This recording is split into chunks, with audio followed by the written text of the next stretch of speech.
tutusin 500 pesos, makakabili na kayo ng ham, makagawa ka na ng macaroni salad, makakagawa ka na rin ng spaghetti.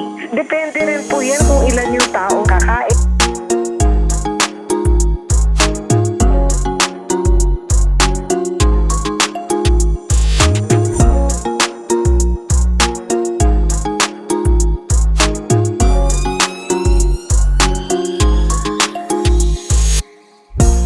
Items for this year, majority of them have no price increase from last year's 2025.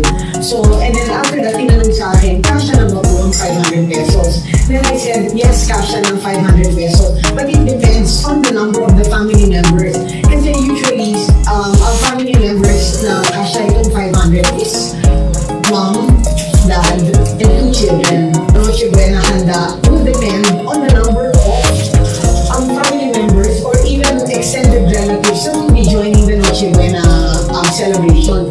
Noche Buena handa, that's actually almost complete na rin kasi meron tayong Christmas ham, meron din tayong salad, meron din tayong pandesal, meron din tayong, we can add yung luncheon meat or beef, and then we can also add a hot dog.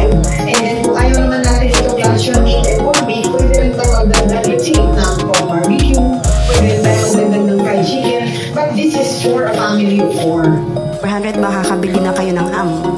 Makakagawa ka ng macaroni salad. Makakagawa ka rin ng spaghetti. Depende rin po yan kung ilan yung kakainin. Hindi naman siguro.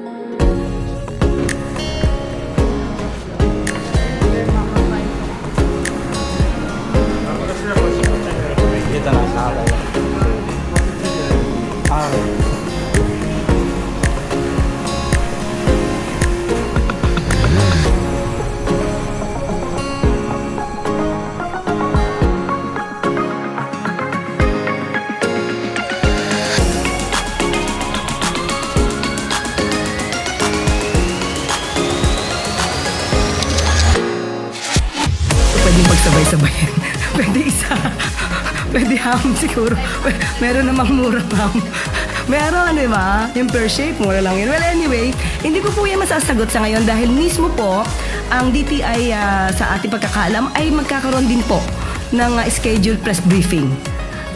Ngayon, kung hindi ako nagkakamali, 1 o'clock. So, doon mas maganda po na mas maliwanag po niya kung ano po at paano niya makukompute yung pagbibili ng ham sa halagang 500 pesos. Baka dalawa nga po mabili sa ganun.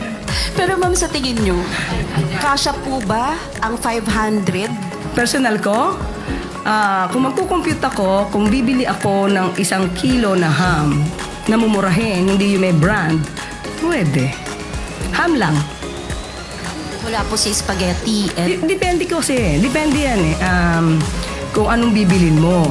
Ano ba ang balak mo? Kasi di ba may nabibili naman na nakapack na yung pang chop suey.